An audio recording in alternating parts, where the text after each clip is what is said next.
আজকে আমি তোমাদের একটা অথেন্টিক জাপানিজ ক্যাফের সন্ধান দেবো, যেটা কল্যাণী সেন্ট্রাল পার্ক ও বুদ্ধ পার্কের মাঝামাঝি বিনয় ভবন লেখা তার পেছনের রাস্তাটা দিয়ে সোজা হেঁটে দুটো বিল্ডিং এর পর এই হোসে রামেন ক্যাফের অ্যারো দেওয়া আছে। অ্যারোর দিকে সোজা এগিয়ে যাবে। এই ক্যাফেটা ওপেন হয় বিকেল 5টায়।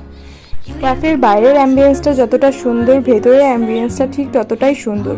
ভেতরে ঢুকলে মনে হবে জাপানের স্ট্রিট ক্যাফেতে চলে এসেছি। জাপানের painting, Japanese artwork, bamboo roof, নানা রকম শোপিস দিয়ে ডেকোরেট করা। বসার অ্যারেঞ্জমেন্টটাও বেশ ভালো।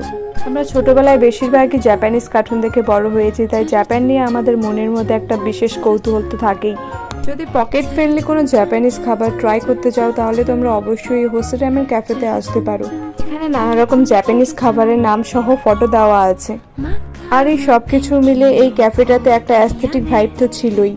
আর মেনুটা ছিল খুবই রিজনেবল। আমি ট্রাই করেছিলাম শিও রামেন, যেটা ছিল অতিরিক্তই ভালো। সাথে ওদের তরফ থেকে ছিল একটা কমপ্লিমেন্টারি আইসক্রিম, আর নিয়েছিলাম অ্যাপেল টি, যেটা সম্পূর্ণ হেলদি ছিল আর অ্যাস্থেটিক আর টেস্টি তো ছিলই।